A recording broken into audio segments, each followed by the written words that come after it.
A traveler lost in a vast shifting desert.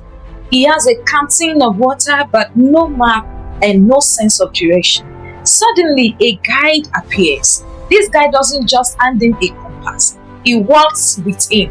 When the traveler tries to eat a poisonous berry, the guide gently knocks it off from his hand. When the traveler sees a mirage and wants to run towards it, the guide points towards the Eden. The traveler is too exhausted to speak. The guide sits beside him and whispers strength into his soul. The lesson in this story is many people think the Holy Spirit is just a vibe or a ghostly cloud, but Jesus promised us a helper with a specific job description. He isn't just a feeling in the room. He is the divine guide who protects, corrects, and directs our every step.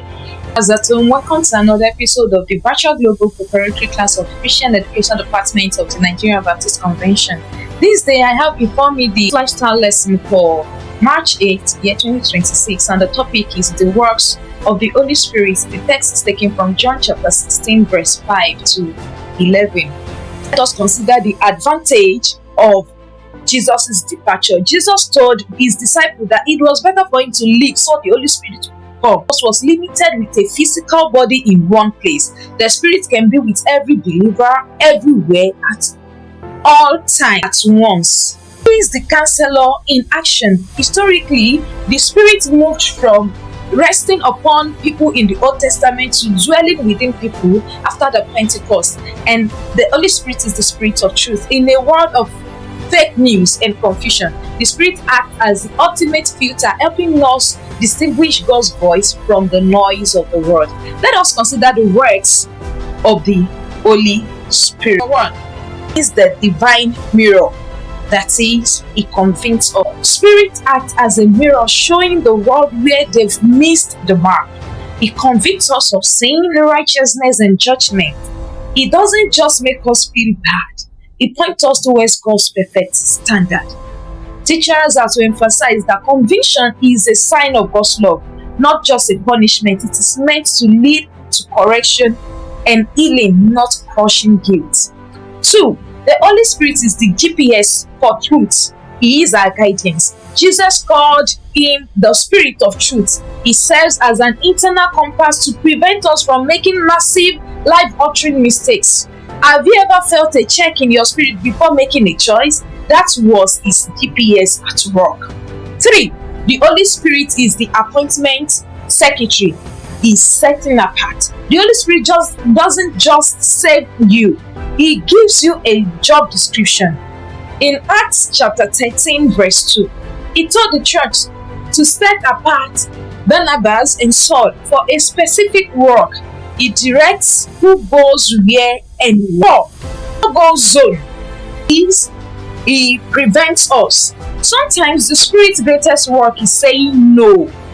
He stops Paul from preaching in certain areas, protecting from paths that weren't God's plan. Those are to emphasize that a closed door from the Spirit is just as much a blessing as an open door. Trust His preventative work today. 5.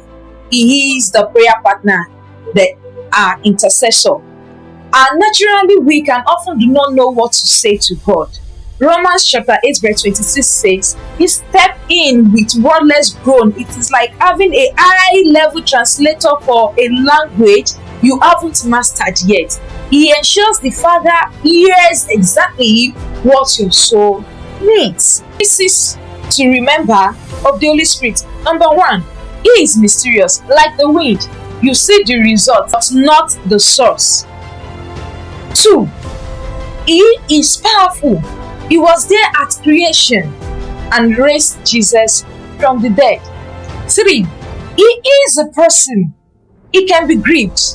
He thinks and eats. He is a him. Therefore, learn to address Him as a person as you relate with Him. Practical actions for the week.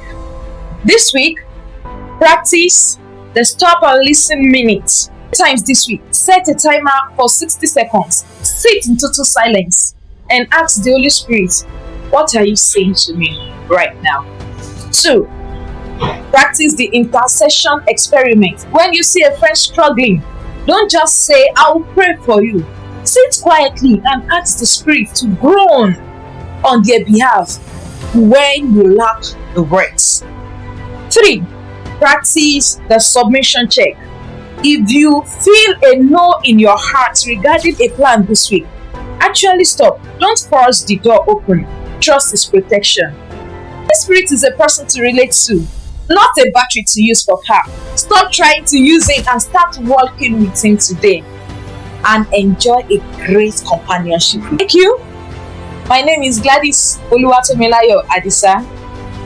Have a great day. Bye.